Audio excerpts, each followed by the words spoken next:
League টেবিলের বর্তমান চিত্র বলছে রিয়াল মাদ্রিদ ৩২ ম্যাচে ৭৩ পয়েন্ট নিয়ে দ্বিতীয় স্থানে অবস্থান করছে।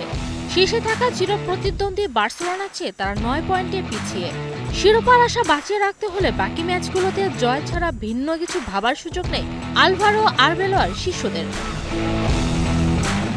এমন এক সমীকরণে দাঁড়িয়ে আজ রাত ১টায় লা কার্তুহা স্টেডিয়ামে রিয়াল বেতিসের মুখোমুখি হবে স্প্যানিশ জায়ান্টরা।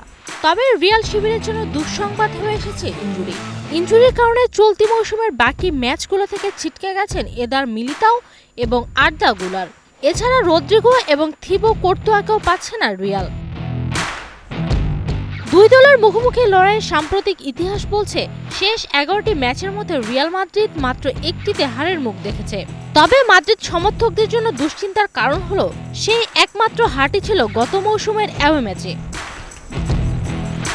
তবে আশার কথা হলো লা লিগার ইতিহাসে শুক্রবার রাতে আয়োজিত ম্যাচগুলোতে রিয়াল মাদ্রিদ এক অনন্য রেকর্ড গড়েছে।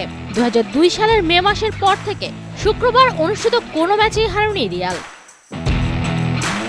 তবে ছেড়ে কথা বলবে না রিয়াল বেতিসও। গত মঙ্গলবার জিরোনাকে ৩-২ গোল হারিয়ে টানা ৫ ম্যাচ পর জয়ের দেখা পেয়েছে তারা। ডিসেম্বরের শুরু থেকে লিগে তারা নিজেদের মাঠে অপরাজিত রয়েছে, যদিও শেষ ৪টি ম্যাচ হয়েছে ড্র। লিগের এই পর্যায়ে এসে কোনো পয়েন্ট হারানো মানে শিরোপা থেকে দূরে সরে যাওয়া। শুক্রবারের অপরাজিত থাকার ধারাবাহিকতা বজায় রেখে রিয়াল মাদ্রিদ কি আজ সেভিল জয় করতে পারবে? ফুটবল বিশ্বের নজর এখন লা কার্তুহার দিকে। নিবেদিতা বিনতে ওয়াদুদ, ওয়ান স্পোর্টস ডেস্ক।